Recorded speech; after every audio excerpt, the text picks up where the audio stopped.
Good evening, everyone. Welcome to this first meeting of 2025 for me, and certainly the first meeting of the ONS Services Committee for this year. I'm Carol Coburn. I chair this committee, and Philip Townsend over there on my left is my vice chair. Chris Harrod, most of you will know already, and we introduced tonight, and I'm going to chicken out, Marta, who is going to take over clerking this meeting from Chris, but today is sitting there learning, so make her very welcome. Thank you very much. And just say your surname one more time, I will get it eventually. It's Doroszkiewicz. Doroszkiewicz. Yes. Please don't Lovely. worry when you No, have it'll to trip off the pronounce tongue very soon, don't worry. And we also have with us, of course, David Mansworth, who's the star of the show really tonight, so welcome. Thank you. So moving on to the agenda then. Any apologies for absence, Chris? None received, Madam Chair. Yep. Seem to be one or two absentees, so let's check that one. Have you all managed to read the minutes which are in your agenda pack? Are you content that I find those as a correct record? Great. Thank you very much. Any declarations of interest, Chris? I have not received any declarations in advance, unless members have any that they wish to make now. Do any members have any interest they wish to declare? Thank you very much. Are there any questions from members of the public? No, Madam Chair, no questions from members of the public. It's early in the year, isn't it? Questions from members? And same again, no questions received from members. Right, which takes us through to item 6, which is the Committee Forward Work Programme. And we must look at this in a little bit of detail.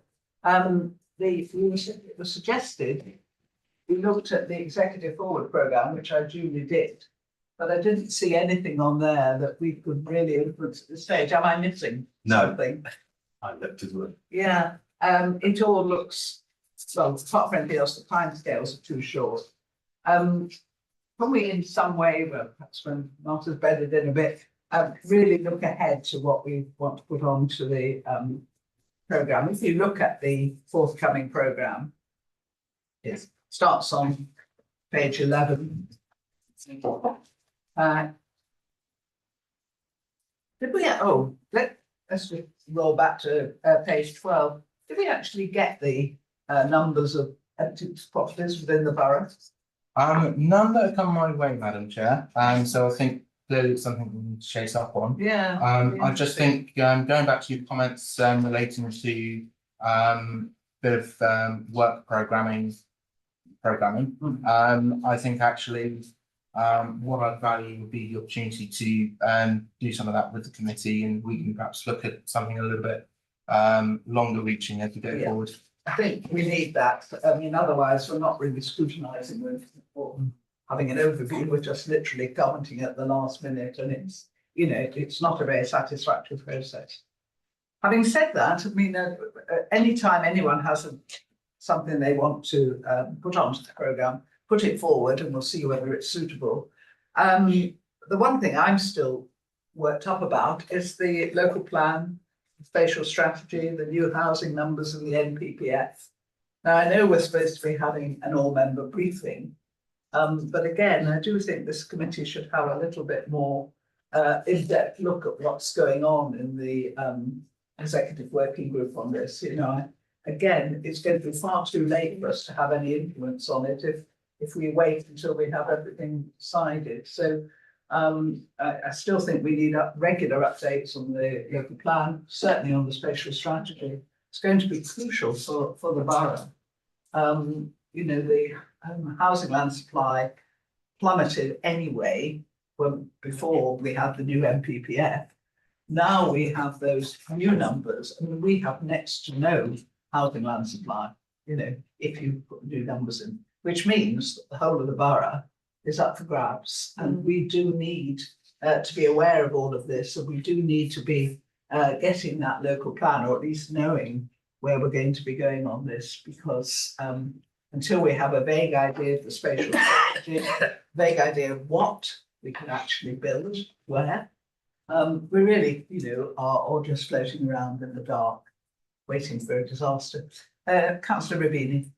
Thank you. I agree with you completely, 100%. We need to know where we're going. My big problem is that with this shake-up of whether we're going to end up with a Waverley or without a Waverley, whether we'll have a borough, whether we've got unitary, even if we do the work in 2 years' time, may find the whole thing is, I don't know. It's just confusion. I mean, I take your point, but we can't sit back and say, No, oh no. my, we don't know what's going to happen because, Right. we do need up-to-date planning documents. Yeah. It's Okay, as I simple agree. as that, because without them, we have no defence whatsoever in the borough. And so, the one thing we have to work towards still is getting the core of a local plan, even if it's not in the end Waverley's local plan, it's part of a bigger one, who knows? There's so much up in the air, but I don't think we can sit back and say, oh, well, let's twiddle our thumbs until it's all sorted, because by that time we'll have high rise all over Farnham and, people will not be happy. So, Can I add to that? I mean, one of the things that's quite worrying is they talk about grey belt, and we don't actually know what they're talking about really, because we've got so much green belt, but if they're talking about minor green belt and turning into grey belt, it's quite worrying.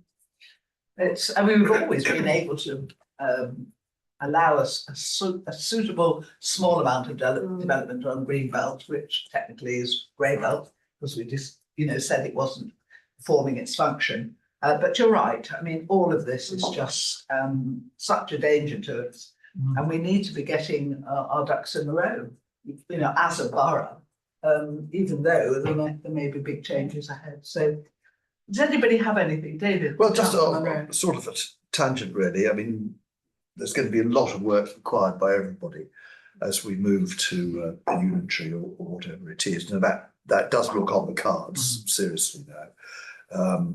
I see nothing to stop government doing it if they want to do it. Have we given any thought at this early stage on how all this is going to be scrutinised? I mean, is it services? Is it resources? Is it going to be another committee, or I don't know? I mean, there's no answers there at this stage, I appreciate, but is someone giving some thought to that, I wonder? Well, they should be, shouldn't they? So I look at the From Oracle. past experience, I've been in an organisation which has gone through local government reorganisation. When the shadow authority was established, there was effectively shadow executive, shadow council, and indeed a shadow overseeing scrutiny committee. I think obviously at this point it's a little bit too soon to tell what things may look like in Surrey. And so I would probably stop there. But whenever you have shadow arrangements, it should be a full set of shadow arrangements, including but overseeing scrutiny. You need to be in advance of that. We need to scrutinise what the shadow arrangements are. So at least we can have one's input, whether it's effective or not. It's not a matter. Anyway, No, I think See how we that's go. worth Yeah. sort of mentioning. I think we owe it to the residents to be Yes. on top of that, because, the residents, I don't know how many phone calls you've had, but my lot already, very worried about the future and what, it's really the roles of parishes and towns, isn't it? Yes, it is. And whether or not, residents are going to lose their voices completely, and whether we all have to take processes. over Woking's debt. so many of these things, yes, I hope that will get wiped out by some other method, because quite frankly, you can't give that sort of debt to a new authority and say, get on with it, because we'll just fail before we start. So I hope there's special arrangements for that. So as you can see, we don't have a huge workload on the cards at the moment, but do have a think if there is anything. And have I missed something from the executive that you think is worth? No, I mean, it's not really for me to advise you what you should be looking at. However, the full plan that is available is currently the most up-to-date version. So if there's nothing on there that you currently think is worth having a look at from a services point of view, then it's something that we can revisit if we book in a workload programming session. Yeah, no, that would be good. I mean, the one thing that has always frustrated me, and I know Philip as well, we just get the information far too late. If we're going to be a true scrutiny committee, then we have to scrutinise from the start. We have to be involved even if what we say is largely ignored, at least, you know, we can say it. By the time we get documents, it's very difficult to say anything, you know, particularly useful, because it's more or less the finished document. You can tweak it here and there, but you're not really saying, actually, I think this is totally the wrong direction, or, you know. But I mean, Carol, the whole point is that's been the way it's been going from the word go. You know, we've been saying that we don't have very much input because it's almost been decided. Yeah. Councillor Busby? Thank you, Chair. Yeah, just presumably we don't have to follow what's coming up at the executive to scrutinise something if there's something else that perhaps hasn't had much attention for a little while, then we can proactively. It doesn't need to. We don't need to know that it's heading towards executive before we scrutinise it. No, not Planning enforcement is something that sort of springs to mind, and just how we go about that, particularly with read a report recently about conditions around habitats and mitigations and things, and some of the independent research, some of the figures showing actually the reality on the ground is massively off what's stipulated in the conditions, and something like that, whether we've got, presume we do have the same problem as most authorities in that regard, but there are some authorities that have put some things in place to try to resolve that.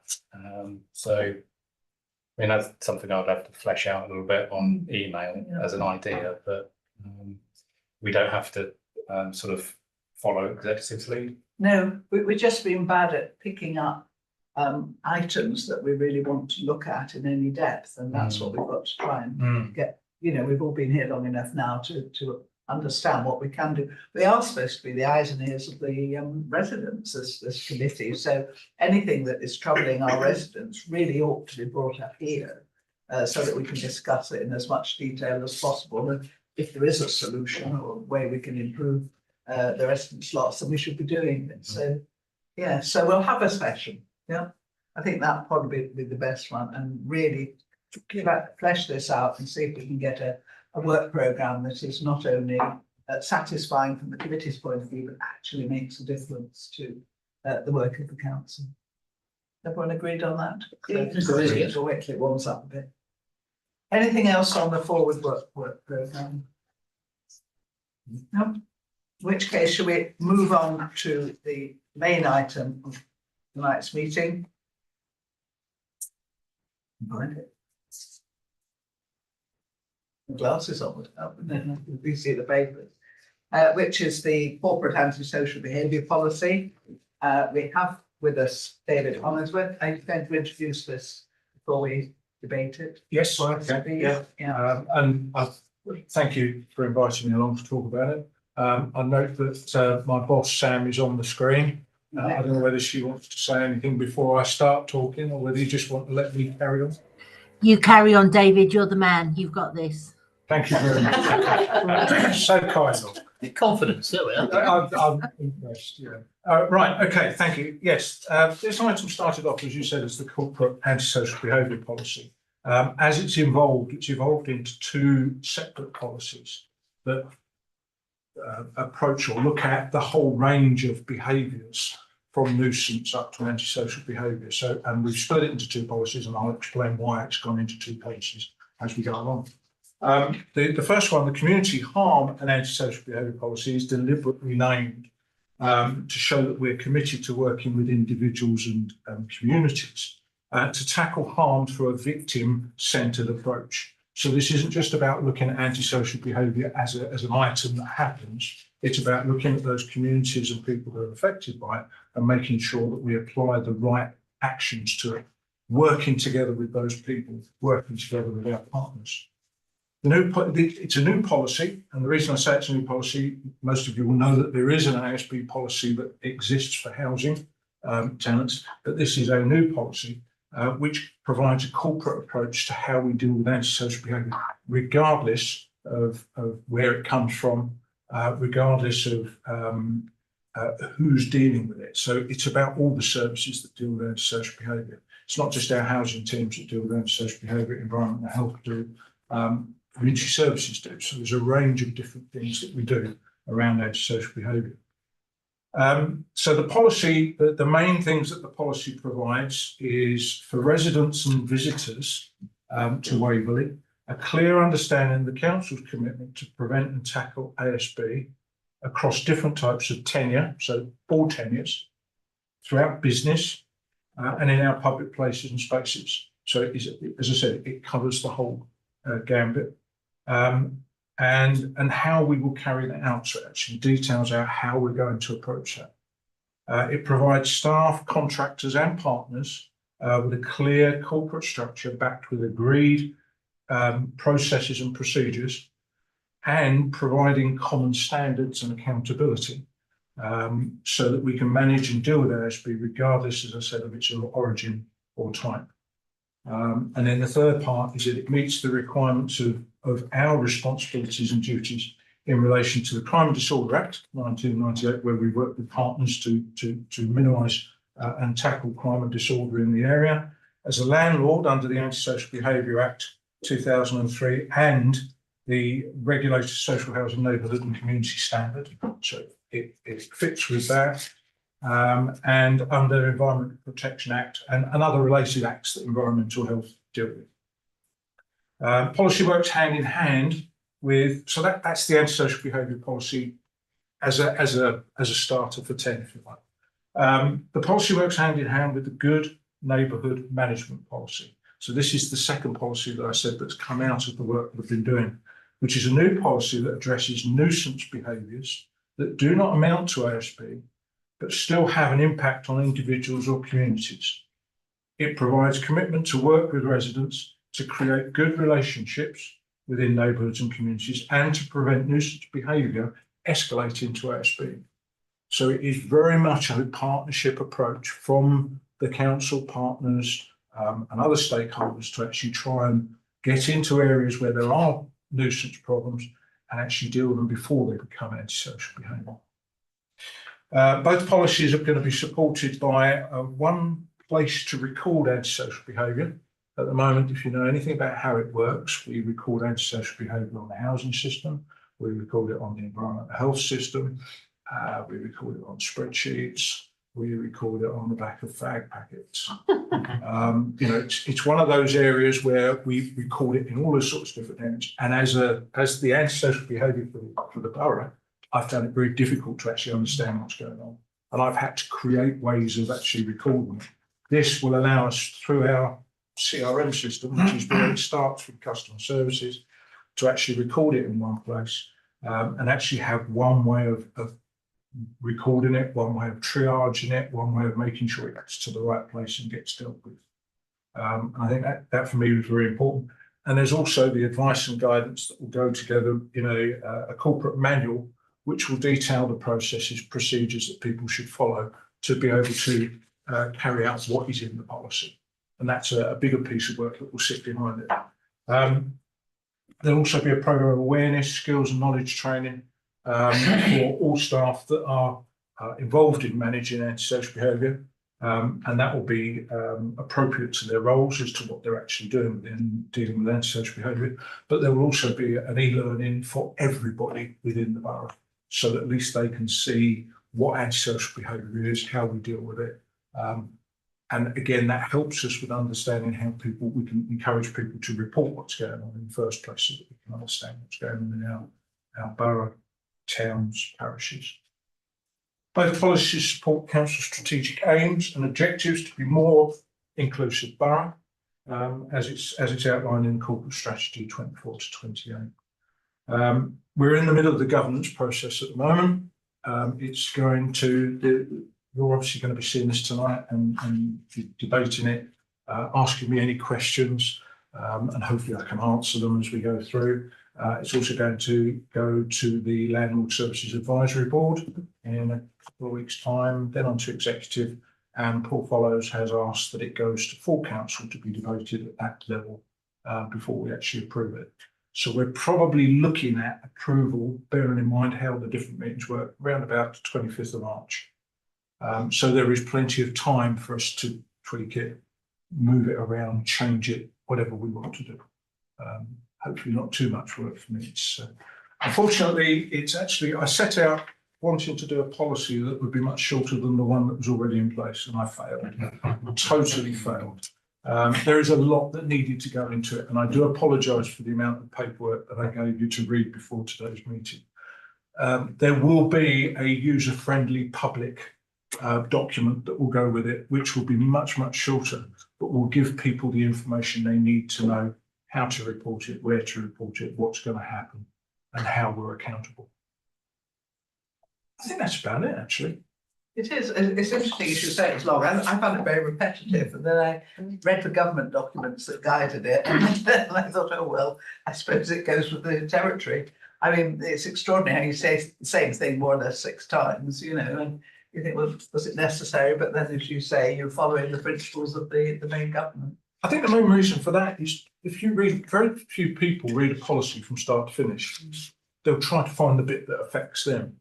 So if you're going to, if someone wants to, a member of the public wants to know, well, how are you going to manage my case? There is a section on that, they can read through it. And yes, it repeats bits from other parts, but I think it just makes sure that it makes sense. Otherwise, you're thinking, okay, I don't know what that means. I've got to go there, I've got to go there. And I'm trying to make this as easy as possible. And as I said, the user-friendly document will be much, much shorter. Right, so questions, comments, Councillor Keane? Yes, I have a question on page 31. Is this of the Excuse me. antisocial behaviour? Yeah, this is on, it's on the domestic abuse actually. I just wondered, you know, how you go about sort of dealing with the domestic violence and what have you, because I do know and I understand perfectly this, that there is, I'm not saying that my husband is a domestic abuser, by the way. I do know that a lot of domestic violence is very hidden, and the person that's suffering from it very often will never ever reveal that they're being brutalized, if you like. So I just wondered how, you know, how it says arguments taking place, and so would you rely on the neighbours reporting it? Because a lot of neighbours will not report it, no. And even though they know what's happening. So how do you actually go about sort of finding these people that are being abused? Okay. I think the starting point, because we're talking about antisocial behaviour policy, is that someone has reported antisocial behaviour. There will be other ways that people can report domestic abuse. So if people feel that there is a domestic abuse going on in a particular household, there are various ways that they can report it, either to the police or to us, or to Surrey County Council. There's a Surrey County Council policy that deals with domestic abuse, which we work with. We don't have our own domestic abuse policy. We link in with the one at Surrey County Council. So it's a Surrey way of working. So if you went into that policy or onto the website, there's a lot of information about how people can report domestic abuse. The reason we've included it in here is to remind people that it might not be antisocial behaviour. It might well be that there is something going on in the household that feels like antisocial behaviour. And I can give you an example. I'm dealing with a case at the moment where there is antisocial behaviour going on in one particular area. There are 2 families that are mainly affected by it. One family has a lot of arguments amongst themselves, which then spill out onto the street. So on the surface, this family over here is affected by antisocial behaviour. But what's actually going on is domestic abuse, and we need to look at it from a safeguarding point of view. So the way we would then do that, we would link in with our safeguarding officer, who's Phil Heath, who's in my team. We'd make sure that we're providing what support we can to those families and encouraging them to report so that police can investigate and deal with what they need to deal with. If that's the case, it needs to go. So it really is reliant on that first report. And this is about what we're putting in here is saying, don't forget, this might not be just someone being horrible to you. This might be a problem that they're experiencing.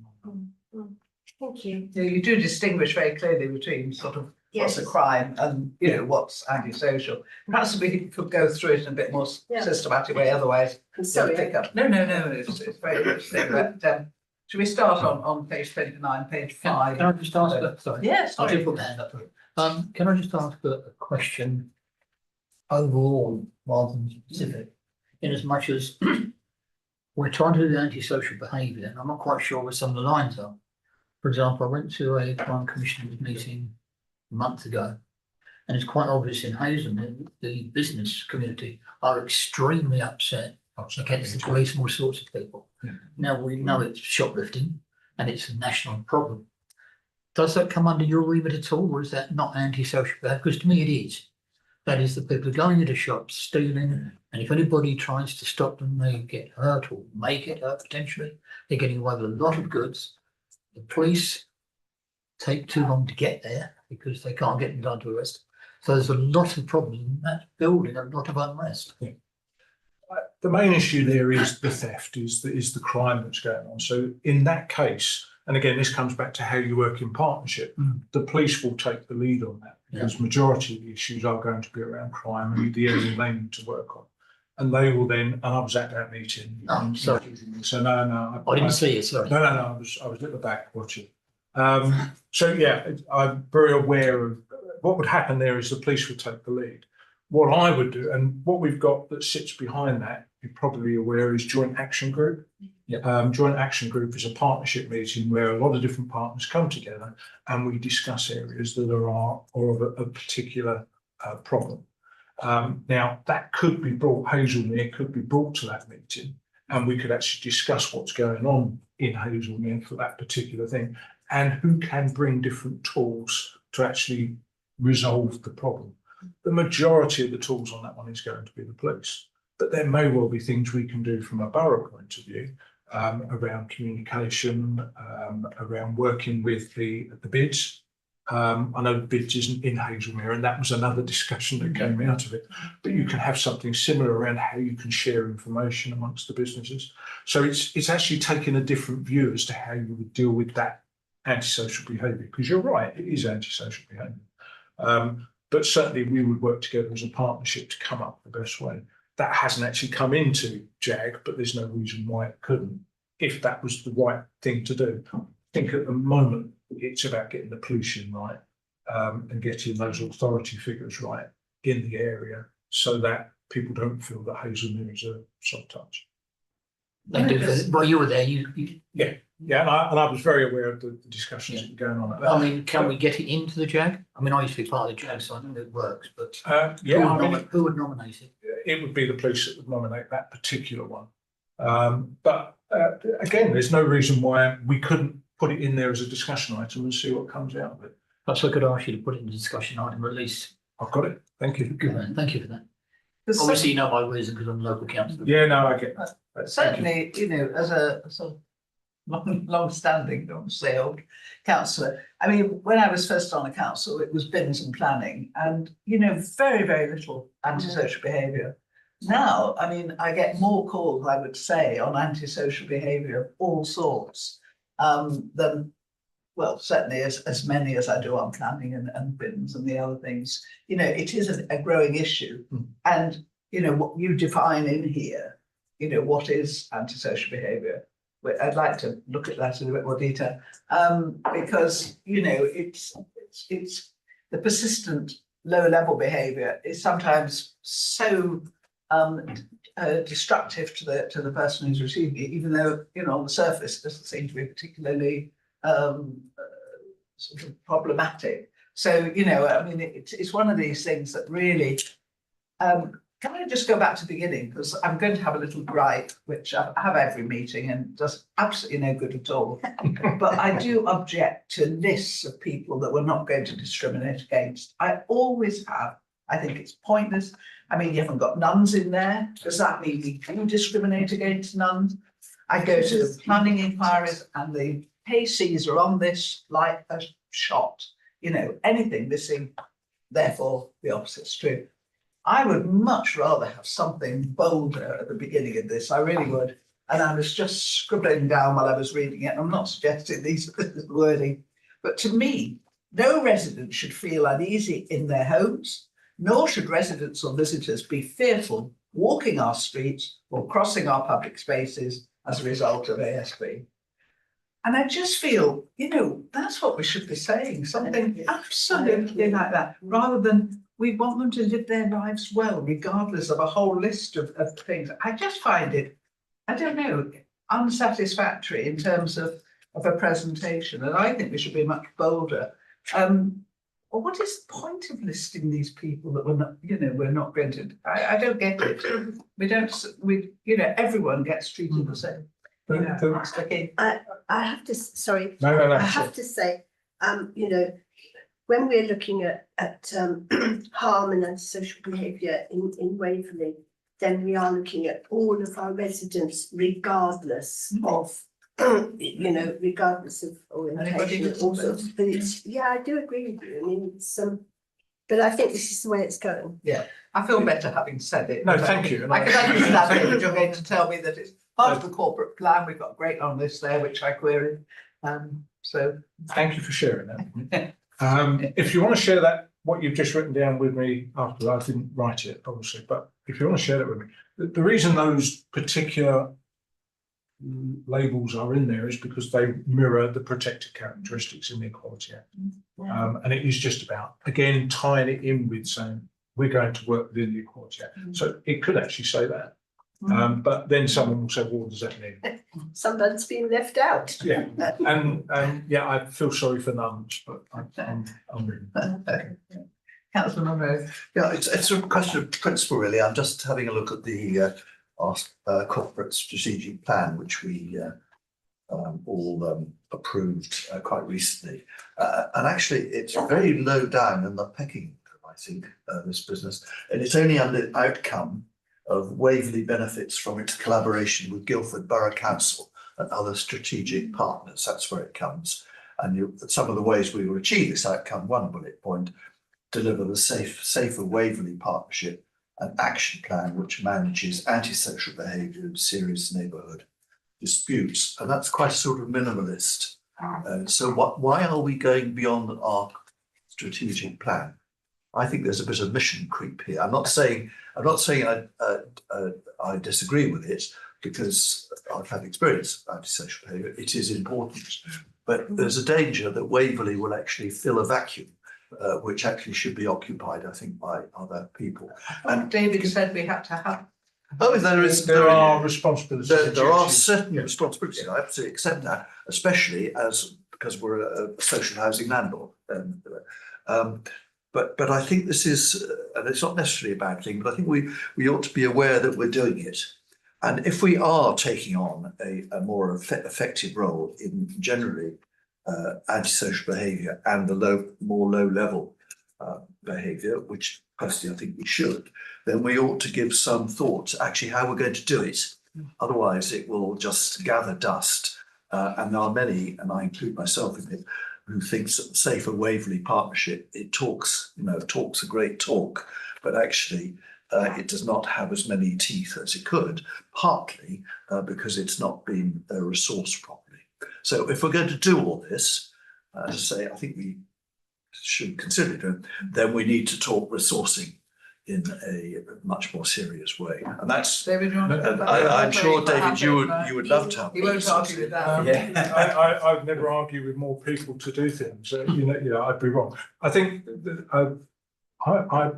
I looked at what is in the corporate plan as well, and I think there should be more around antisocial behaviour personally. Yeah. But then I wouldn't I? I'm the antisocial behaviour officer. We'll see what we can do next time. I think the thing about resources, whilst yes, I'd be wrong to say no, I wouldn't want anything else. A lot of this in this policy we're doing anyway. We just don't have a policy that covers it. So a lot of it has come in through this, as I said, I think the Safer Waverley Partnership has been there for some time. We do a lot of work with partners around that, and it's in the plan as to how we're going to achieve it. But we've never had our own policy around it. And the danger of not having a policy around it is if you do something and someone doesn't like it, you're going to be in more trouble. So I think this is about just making sure that we cover what we are doing. I don't think it really creates a lot more work. It just changes the way we view it. Let me look at sorry.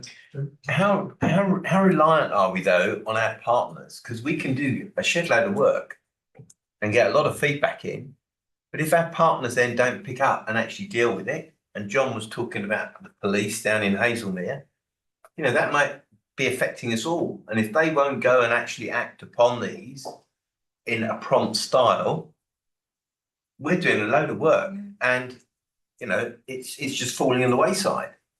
I think all partners rely on partners. That's why they're partners. And I would imagine that there may well be conversations going on in some of our partners' rooms asking, you know, will their partners step up, including us?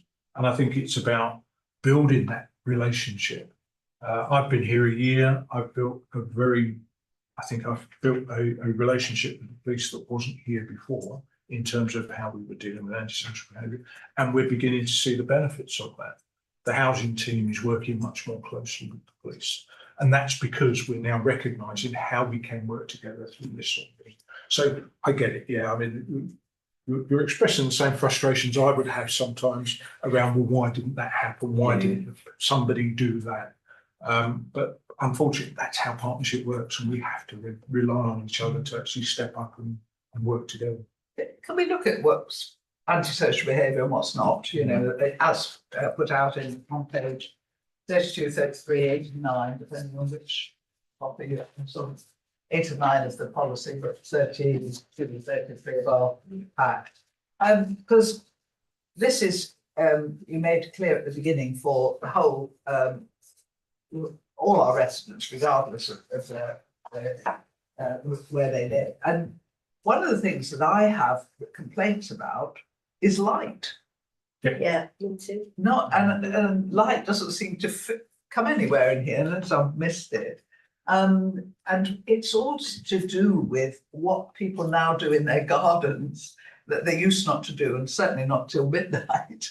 You know, there's a huge proliferation of garden buildings, and there's a house near me which is lit up like the Queen Mary. From the house itself, there's fairy lights going down, and in fact, the only reason I remotely spotted it first time and complained was they had spotlights which were meant to be on the trees at the bottom of their garden, but of course they missed the trees in certain angles, and they just lit up our entire house, you know, including the spare bedroom. So, you know, basically lights are a problem, and it's a sort of feature of modern life now that people are doing more in their gardens, and because they've got more portable heaters, you know, more ways of lighting, it's an issue that I get questioned about. And the other one, which is antisocial cycling, you know, people just pavements and the parking on pavements, all these things that are to do with just people getting round, and they don't seem to figure. I mean, you've got something in about parking, but I assume that was more, you know, cars we were dealing with. Yeah, I think you talked about lists earlier on things. It's very difficult when you're putting lists together to be able to include absolutely everything. Yeah. There is the catch-all, and I think I put in there sometimes, although, you know, there are lots of things on here that I've said could be ASB or might not be ASB. There is that catch-all that what is antisocial behaviour is different for everybody. And effectively, if someone reported excessive light as antisocial behaviour, that would get recorded, that would be looked at by environmental health, and they would actually look at it from a statutory point of view as to whether that is excessive. If that is excessive, then they can deal with it through their powers. If it's not excessive, we can look at how deliberate it is, whether it is causing that harassment, alarm, distress. It could still be antisocial behaviour, even though it isn't in the list. Cycling is slightly different because there are specific offences around cycling and driving. So we're trying not to step on those areas where that would come into it. But again, if the thing about antisocial behaviour, I suppose, is it's about how persistent it is. It's not the odd occasion that it happens. So if you've got someone that regularly is doing that, and they've been asked to stop doing it and they continue and they upset people, then yes, it could be antisocial behaviour. Case I'm dealing with at the moment involves cars being parked all over the place in a road where there's no reason for them to be parked. Now, on its own, they've not broken any laws on the highways because there's no yellow lines, there's no obstruction, there's nothing. But the behaviour taken as a whole, because of the way they're using this road, and there is a business element in there as well, would suggest that there is a total lack of care for the community. It's having an impact on the community. So I'm quite happy to look at it from an antisocial behaviour point of view. And I think that's how you asked about blurred lines earlier on. Yep. It is always blurred. Antisocial behaviour is not like theft. Theft has got 7 elements to it. It is easy to prove, he says. You know what theft is. Antisocial behaviour is it's all over the place. And it's not until you actually look at some of these things, and that's the beauty of this policy being victim-centred, not offence-centred. So if it was offence-centred, you would say, no, light doesn't come into it. But because it's victim-centred, I can look at it from a different point of view. And our staff can as well. And our environmental health people are already looking at issues around light. Haven't done cycles, but as I said, we're looking at cars in particular situations. Councillor Reedy? Yeah, we've got a case at the moment where a shop has got a lot of light outside, all pointing in the wrong direction. And the council went in and asked them to turn it down, but they haven't done anything at all. So that was escalated up, I think, to health and safety. My question is, if health and safety deal with it or don't deal with it, you've just said it could be antisocial. So would that as a department pass it through? Or would we have to start all over again as a council and say, oh, well, they couldn't deal with it, so we now have to come to you? Is it into? No, I think again, it's about working in partnership. I have a good That's what I'm working, saying, I have a good working relationship with Jeanette Guy and her team, Sam Tyler and her team. I'm regularly talking to them, and if they come up with an issue that they're not quite sure, they'll give me a call. So we do now, and Paul Hughes as well from a licensing point of view. So there's a lot of people that I'm linking in with that wouldn't normally have had someone to talk to before, or wouldn't necessarily have had a policy that they could look at and say, well, actually, does that fit that? And sometimes it is about having those discussions. Is it not? Is it? And that's where the second bit came in, the good neighbourhood management one, because there are times where it falls short, but actually it could still be a nuisance. And maybe this is something we could do from the community. Can I just say one other thing? A couple of you have said the term a couple of times. You've mentioned low level. None of this is low level. If this is about protecting people, if this is about the impact it has on people, there is no such thing as low level behaviour. It is all either nuisance behaviour or antisocial. And unless you're very good and find it, and I've missed it, you won't find any of that terminology in either of these documents. I apologise. No, Absolutely. no need to apologise. Yes, actually, just to comment on from Councillor Rubini, the particular shop that we're talking about on High Lane, the lights are so bright they can be seen from the hills 1.5 miles away. And somebody thought it was a new pitch that had been created. It's a shop, so it's environmental, I think. Yeah, it would be environmental. Yeah. I do, but You again, shine if it it's directly not into flats. if it's not statutory, then we might need to look at how else we deal with it.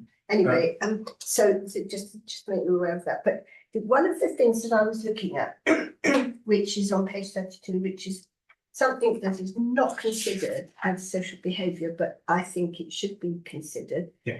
And that you say pet noise, but there are occasions when people go to work, and I've had 2, and the dogs are shut in all day, and they've barked for 8 solid hours, and they've driven the neighbours insane. And it's because, when COVID was on, the people were at home and that. But even before COVID, I could tell you of two people that went to work and left their dogs, and they barked for 8 solid hours. And that to me is antisocial behaviour, because yes, a dog can bark occasionally, that's fine. But you do get them where it's just constant, or they're left in the garden and it drives the neighbours mad. So I wondered if that could be actually considered as antisocial behaviour Yes, and not. It's included in the level 3 Yeah, triaging. And yeah, it, in one part it is, and in another part it isn't. But I think that is very much an Okay. antisocial No. incident. Point taken. What we're trying to do there is that whole bullet point talks about different lifestyles. Yeah. So we shouldn't be looking at, and the pet noise that it's talking about there is just normal day-to-day Yeah. pet noise. That whole paragraph, that whole bullet point is normal day-to-day noise. So washing machines at normal time, cooking smells, hoovers. You wouldn't class those as antisocial behaviour. You could class them as antisocial behaviour if it's happening at 2 o'clock in the morning all the time, and or you're in an area where someone's working nights and you do the lawn mowing every time at 3, at the wrong time of day. So there are occasions, and I think that's what that particular bullet point is getting at. It's about normal everyday noise. So you wouldn't be about the dogs barking persistently. However, there's a paragraph just after that says, although there are some examples of behaviour that are not generally considered BASB, we know at times repeated incidents may not be as serious to BASB, could have a serious impact on a person's life. Therefore, if the behaviour is persistent and deliberate and found to be having a harmful impact, we can deal with it under this policy. So it does have that catch-all that if it's regular and regularly causing a problem, we can actually deal with it under this policy. As I say, if you look at the triaging on page 11 or 35 of the pack, the 3 levels. Yeah. It does come under. Yeah. Level 3, the environmental one, which is 10 working days.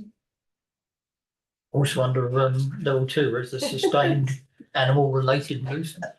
Yeah, and that's the difference is nuisance. Yeah. As opposed to normal day-to-day Exactly, yeah. pet noise. Yeah. My dog barks regularly and I tell him to stop. Yeah, stop. If I didn't tell him to stop, then yes, you could come and sort me out. I'd be happy with that.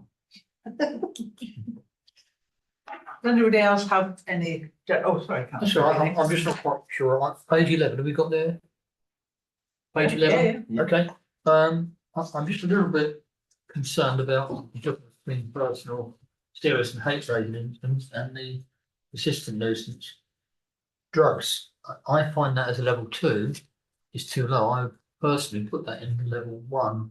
The reason being that on our estate we get more complaints about drugs and antisocial behaviour than probably anything else. And the complaint we get again is that, well, the police don't turn up for a week. Well, they've gone. What's the point? And drugs to me is something that I think should be treated with in that level 1, rather than not wait 5 days, but up to 5 days before actually somebody responds. It seems a long waiting time for a drug thing. Yeah. Again, this is where you get those blurred lines coming in. I agree. My advice to anybody seeing drug dealing taking place is you dial 999 or 101 or whatever it is that you need to do to get the police to come along. And I take it that there will always be those issues of if the resourcing isn't right, they may not get there in time. The important thing is it gets reported, because if it's happening regularly in a place, you can then target that place, you can do other things to actually address it. The reason we've split it into those 3 areas is it's all about impact. So the personal stuff, which is level 1, which is 24 hours, it has an immediate impact on people. You are talking about hate-related crime, physical violence, harassment that is happening at the time. These are things that are very personal, which is why it's called personal, but also very immediate and have a huge amount of impact. So we would want the level of response to be 24 hours. Now, a lot of those in that area would sit with the police anyway. And our first instruction, and I think I've written it in there, would be phone the police. But the important thing is that they're not left hanging. It's not an email that comes in and sits there for 3 or 4 days before someone says, phone the police. It's too late then. And it's about, and again, if you think about this being an outward facing policy, it's about making sure people know that if it's immediate, that's the way to do it. The reason that drug dealing goes into part 2 is because we as a borough wouldn't be able to respond in terms of going out and dealing with something in a short space of time. That's the police's job. But what we can do is make sure that this thing is put together with other information that we've got to ensure that at least it's being addressed either by us or by partners, by police, whatever it is. I think I think that's probably the important bit. I probably meant that I wouldn't want to see that sat for 5 days, No. whereas you could deal with it in day 1, which I expect you to just pick up the phone and take place. So You're I hitting on one- understand your problem. No, you're hitting on one of my pet hates now. That just because we've got 5 days to respond, you Yeah. shouldn't take 5 days. No, to respond. exactly. Can I just add something to John's story, because there was some drug dealing going on in, there's 4 maisonettes that we run. And 3 of them had old ladies in it, and one at the bottom, they decided to put in a chap who dealt in drugs, basically. Now, believe it or not, the 3 old ladies weren't so bothered about the drugs, but they had a little picket sort of fence with a gate. And all night long, all these 3 ladies could hear was bang, bang, bang, bang, bang, bang. It drove them mad, you know, so I took the gate off. That was but, you know, it's extraordinary what drives you mad, you know, you know, it's not necessarily the dealing. Sorry, Councillor. Yeah, I'm back to I think all this is good. I support it, but it has resource implications. So, do you have enough people to do all this, to respond within a day, to respond within 5 days? Because if you don't, and if there's no prospect in these strained times, then what's the point of having a policy as well? So if you look down that hate-related crime, as I said, most of these, your immediate response would be saying, ring the police. That is the response.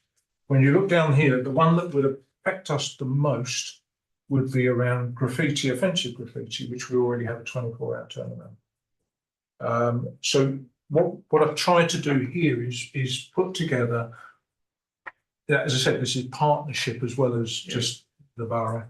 It's about making sure that we put in there what would be personal, how quickly we would respond to it. So again, if someone rang in to our contact centre and said, this is what we've got, their immediate response would be phone the police. Okay. And I think that is where that sits. Now, I don't see that there is an additional resource in there. Right. And we've tried, when I've gone through this with the various different people that it affects, none of them see that there is that additional resource. The level 2, which is that 5-day working day, again, it is just about saying, yes, we've got this and we're looking into it.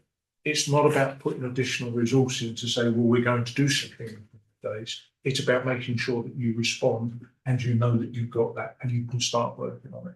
And similarly with the 10 days, which is the bottom level, which is the environmental stuff. And again, if you look at what we've already got in our policies, it reflects what we've got in our policies. There is nothing. There's nothing new in there. Yeah. So Perhaps we ought to sort of bring this first bit to a close. Can I just say Yes, one anybody comment? at all, yeah. One comment. I mean, I understand, Debbie, what you're saying about phoning the police, but the police are under resourced, and so very often they can't get to, you know, to an incident. And one of the best ways that we always had of contacting the police was when we had the PCSOs, because you could contact the PCSO. We're very fortunate. I think we have got John Savage, who is excellent, but you know, if they're under resourced and they can't get to an incident, it does not help Waverley. Yes, right. That's really Yeah, good. I'll just finish off on page 13, if that's right. We talk on 2 different paragraphs about children and vulnerable people being at risk and how we deal with it, etc. Great, wonderful. But when we sign it off, because of all the latest things that are going on in the country and the criticism, local authorities, now we're going to learn a lesson. Are we actually putting those vulnerable children type files through a senior executive or something? Or what happens to them after we've done this? So I'm in terms of concerned safeguarding about- and vulnerable people. Yes. Sam.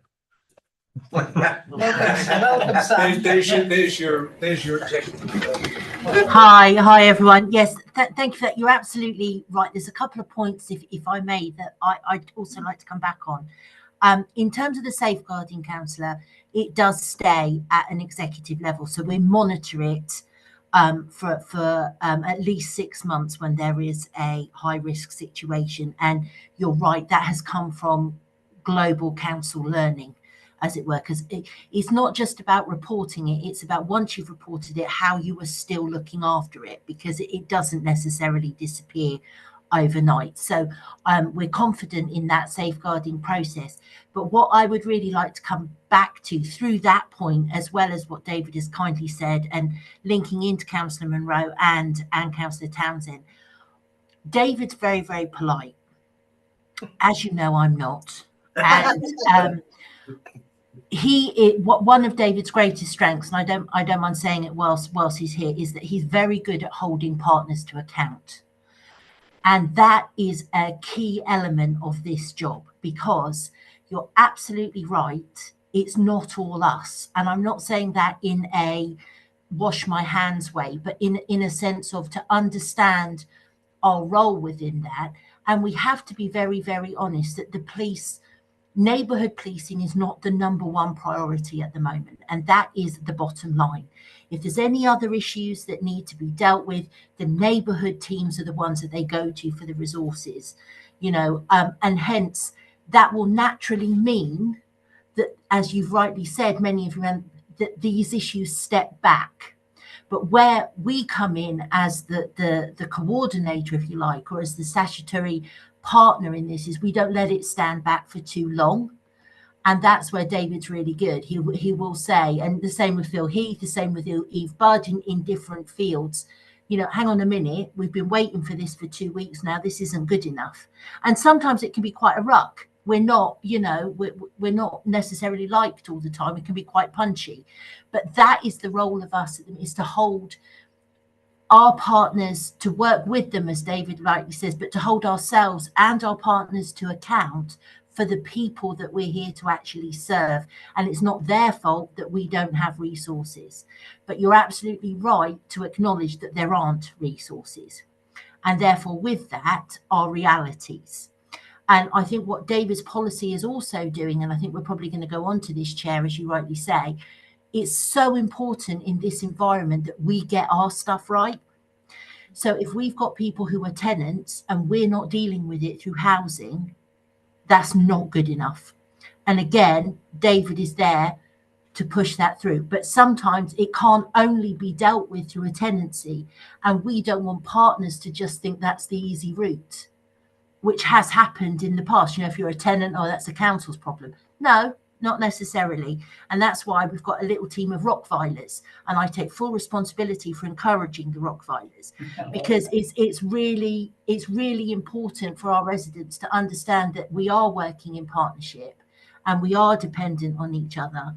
And as I said, David's very polite, but he's very, very good at holding them to account to say, actually, time is now, time is ticking, get on with it. But I wouldn't want you to feel that it's always in our control, but we do our very, very best to make sure everyone's accountable to our communities. Thanks, Sam. We couldn't have had a clearer Rottweiler. I try my best, Chair. There we go. Well, just before we leave this one, it's the number 12 right at the end on page 40, communication and consultation. I noticed we don't, may come into the next policy, but we don't really mention community groups terribly much, do we? In terms of communicating, it's all a bit vague, stakeholders, partners, whatever. I mean, surely a lot of this behaviour is community is affected more than just one person. And if you've got a community group in an area, usually you've got better behaviour because the community is standing up for each other. I just wondered with our communication and consultation whether we're missing a point with liaising with some of our stronger community groups or weaker ones. I find them very effective. Sometimes it's just a road, sometimes it's a whole area, but they are, very good at monitoring their own area. And I just wonder whether we're using them. Yes, all these community groups. It may be just that you haven't mentioned them, but That's a good point. Thank you, Madam Chair. And the only other thing I wondered, when we're looking up linked policies, I mean, it's amazing how many policies there are, isn't it? But should we be linking in with our work we do at our green spaces and that sort of thing? Because I'm trying to work out, you know, in many ways, it's our green spaces that where a lot of people feel vulnerable. And I just wondered whether all our policies should sort of tie together. Somebody was indicating. Yes, Councillor Busby. Yeah, page 14 under case closures, just something that just jumped out at me really, when reading through the policy. One of the reasons being close a case if no further action can be taken to deal with the ASB. So that's presumably saying we think we've done everything we can. The problem is still ongoing, but we'll close the case. Unless I've sort of misread that, and I just wondered whether, and I don't know if I don't know the numbers and sort of how prevalent a case would be closed for that reason, but whether we could make any sort of commitment to look again at such cases after 6 months or 12 months to see if circumstances have changed and that there is further action that we can take. Yeah. I think a lot of the time when you're closing in those circumstances of where you have done everything you can, the situation has improved considerably. The people that are in dispute just don't like each other. And that's the difficult part, where you've got, you've actually stopped what's going on. In a situation where it hasn't stopped, you've got ASB case reviews that you can fall back on. And part of the policy is to say we will actively promote ASB case reviews so that we can then go to an independent body. We've had a few in the year that I've been here, and a few where I have actually actively said, this doesn't fit the criteria, but I still think we ought to do a review act, because I think it's important that I don't know everything about ASB. I know a lot, but I don't know everything. And there may well be times where I can put it out to somebody else and say, can you come and have a look at this? And whilst it is resource intensive on me, that's my job. And the important thing is that we're doing the best for our communities. So invariably, that would be where we would close a case if we've done anything. And again, one of the cases I'm working on with a housing association, so they're taking the lead on that, I'm supporting. They want to close the case down. I can see why they want to close the case down, but I've said, actually, no, you've still got things you need to be doing. And if you consider closing it down, I would take this back to a review and say, okay, what else could we be doing here? It happens very rarely where we actually don't agree with each other. But there is one where I've actually said, no, we need to carry on with this at the moment because there's more to be done. Even though the housing association have done everything they can, it is still having an impact on the wider community. As you've mentioned, the housing association, do we have good working relationships, partnerships with all of our housing associations? All the ones I've worked with, yeah. I mean, there are ones that I haven't worked with, and maybe that's because they haven't got the problems. But the ones I've worked with, and yeah, most of them have got either ASB officers or ASB teams. So I've got someone that I can talk to. Yeah, like all things, and Sam touched on it earlier, sometimes I have to be a bit of a Rottweiler.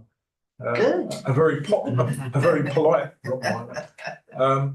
But you know, sometimes, yeah, no, I would say in general, my relationship with them is good, but then maybe that's because of the way I come at it. I don't know. It's like just my really, relationship with the police. The only reason I say that is, you know, with all these new housing estates, and you've got new housing associations moving people out of possibly inside the M25 out to the countryside, and it just doesn't seem and feel at times that they are being as cooperative as they can be. Some of the conversations that I'm sure some of the people around here have had with those organisations, they've nearly told you to take a run and jump. Yeah, I think there are times where it's not as quick as I would want it to be. But again, that's about how you work with each other and you hold each other to account, and then make sure that people actually follow through. And yeah, We move on to the good neighbourhood management policy, which is very similar in many ways. And as I Can I say, just ask a question? Sorry. oh, sorry. So this policy, from how you're talking, it sounds very much that it's very focused on your presence. So let's say, like, you've got great relationships, you can hold people accountable, you move on. Yeah. How likely is that this policy can be maintained within the borough? You see what I'm saying? It's I think it will be because it is reliant on those different services to carry on doing their work. Relationships are always going to be like that. I mean, I've been involved in public sector work for 40 odd years. And you will always get people move on. In the police, they tend to move on every 15 to 18 months. In boroughs, it takes longer. So you're always having to build those relationships. And I think the important thing is, if you've got something like this that gets the services working in a certain way, then that relationship is easy to build. Coming into the borough when I did, not having this, I virtually had to start from scratch. So, and I'm not bigging myself up here at all, I wouldn't. But anybody, I think, could come in with the knowledge of antisocial behaviour and be able to take on what we've got in the policy. Because the policy gives, for me, I think it gives really good structure for what it is we're trying to achieve around dealing with antisocial behaviour. and when it comes to resources, so you're saying that you've just formalised what's already been done? Yeah. Okay. Yeah, and you know, going back to what Councillor Munro said, yeah, I'd love more resources. I'd love for environmental health to have more people. I'd love housing to have more people. Of course we would. But you still have to do that within a budget. You still have to manage that some way. So you've got what you've got, and then you can manage what you can. I think all the work I've done with environmental health has been within their day-to-day work. It's not, I'm not asking any more, and they're not able to do that. I'm only picking them as an example. But similarly with housing, you know, that they are dealing with those things anyway. All this does is give them some structure to work to.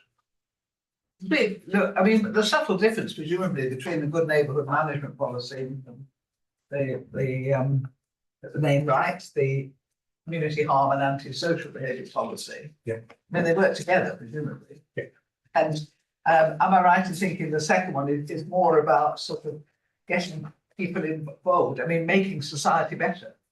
Yeah, it's about picking up on those nuisance behaviours, and again, it's not antisocial behaviour, it's nuisance behaviour where people are doing things and they might not even know that they're causing a nuisance to somebody else. And sometimes it is just a matter of sitting two people down.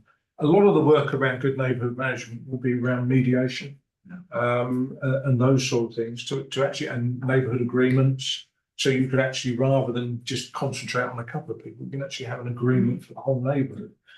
You know, I mean, I don't know where people live, and that I live on a development where we've got a management company and we've got a neighbourhood agreement as to how we're going to not put our bins out until the bin men turn up, how we park our cars and all those sort of things.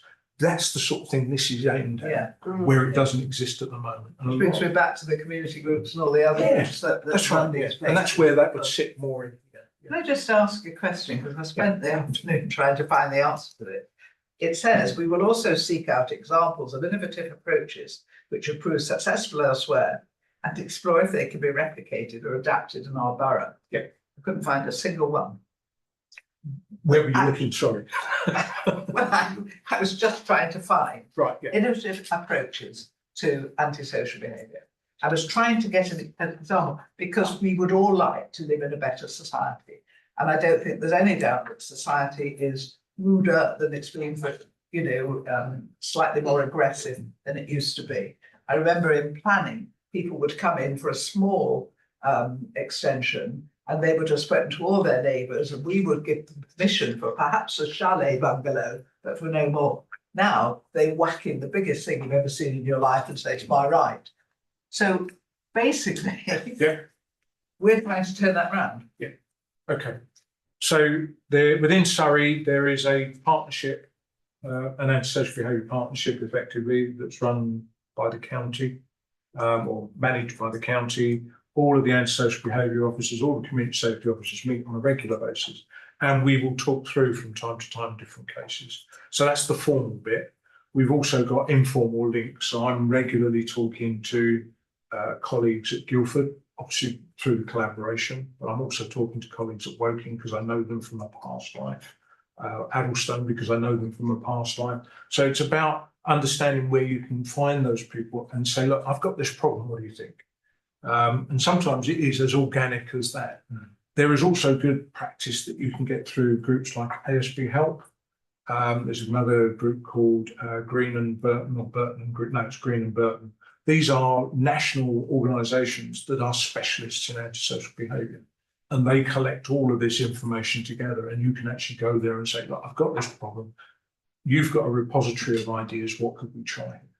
And sometimes it is just about bumping into the right person at the right time. But those organisations do exist. So when I started to put this policy together, I had a firm idea of what I wanted to do, but I talked to Burton and Green because they're experts in putting policies together. I talked to my colleague at Woking because she is a particularly good person around antisocial behaviour and has been involved in it for 20 years. So it's about understanding who to talk to pull this together. I'm talking about stopping it before it starts. That's what, you know, presumably that's what. And that's part of this as well. This is about saying, okay, what have we got in this area? And there's a bit about early reporting, and that's where the training comes in and the awareness comes in with our staff to make sure that they don't wait until the 5th or 6th report, or they don't wait, you know, too long before they actually start addressing it. And we work together as a group. I have regular meetings with housing every month. We sit down with housing and the police to talk through our antisocial behaviour cases, but also our bubbling under the surface cases to see what we can do, to see if we can work together to improve situations. Councillor Keane, you. Yes, thank you. I mean, when I read this piece about good neighbourhood management plan, you know, I got to thinking that one of the problems that we have is that many people don't know their neighbours. They just don't, because they're moving in from other. I mean, we've had 4 people move into where we live, don't have any idea who they are, and a lot of the antisocial behaviour could quite possibly be sorted out if the neighbours knew each other and they could talk to each other. They don't talk to each other anymore, and this is where we've got a broken.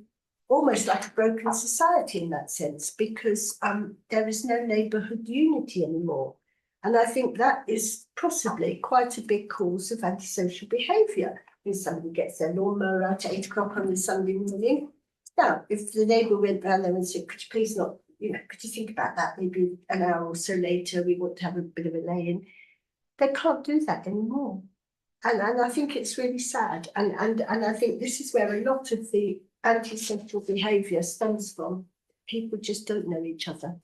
Yeah, I think you're right, Jackie. My problem is how do we turn that round? Exactly. You know, because I think we all know that antisocial behaviour gets worse because people sit in their own homes without sharing it, and it becomes very much an individual thing rather than a community thing. But it's how we do it. So well, I mean, if I could just go back on that, Yeah. because and Councillor Beanie knows this very well, because we've both been involved. But I mean, years ago we had many neighbourhood watch groups. Many. There wasn't a road that didn't have one, and those neighbourhood watch roads, they all looked after each other. If there was something wrong, they all knew what was going on. But that's gone now because the police could not support the neighbourhood watches, and this was the sad thing. So there was a breakdown immediately of everybody knowing who was who in their street.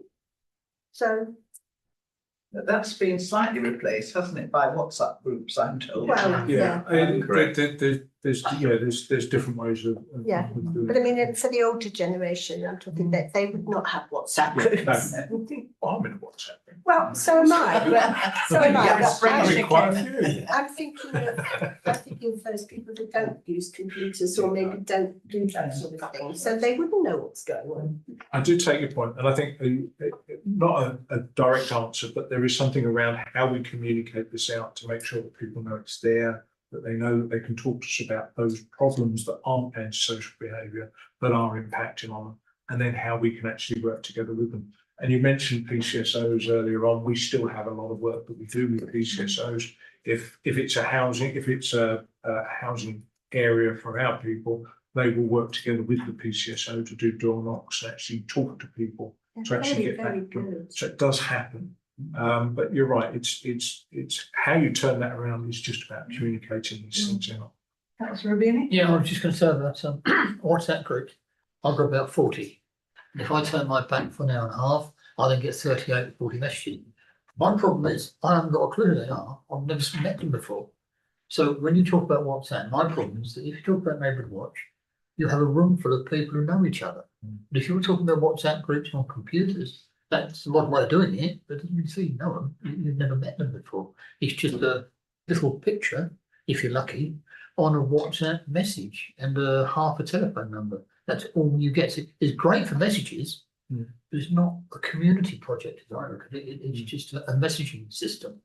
And that, I think, is part of the difference. Yeah, We I need to mean, bring back the neighbourhood. I mean, is it the old fashioned thing that, we're always told that young people have got nothing to do, as if we had any more, but we didn't sort of, go indulge in some of the behaviour that goes on. I mean, are we talking about community groups? You've got old scouts, there's all of this part of the solution, making sure that all these groups are flourishing and, that there are opportunities for children and for other people.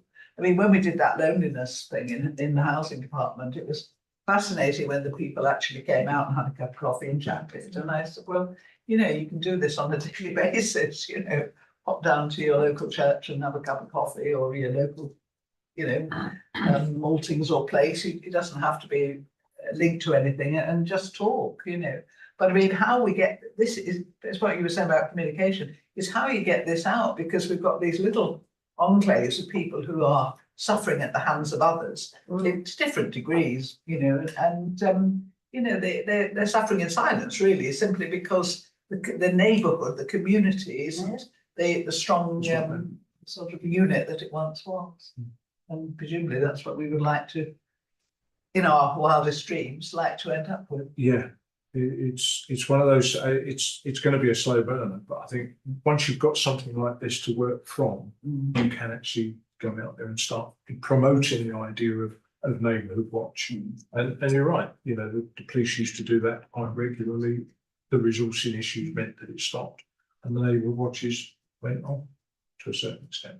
But there's no reason why it couldn't come back again with the right support. And I think this could well be the basis that we could work on. Does anybody want the final word? Sam, that includes you if you wish to come back. Anybody else wish to add anything? Chris, have we made some comments that will be useful? Yes, I think we've got a fair amount down. I'm sure that David and Sam have been making some notes as the item kind of progresses onwards. I'm sure there'll probably be some comments from the Landlord Services Advisory Board as well. And as David mentioned this morning, earlier in the meeting, it will eventually be coming to full council, I believe, at the end of March. And I'll send you my sentence. Please do. before Yes, this, yes, please do. Yes. I don't suppose it'll last, but it won't pass the executive Send anyway. it to me. Send it to me. If I can work it in, it did sound very good. Thank you. Thank you. Anybody else really want the last word, or can we say thank you to everyone? Thanks, David. Thank you, Sam. Thanks to everyone for. Thank you. Nice to meet you, Mark. Thank you very much. And Chris, have a safe journey home. Hopefully it won't be freezing.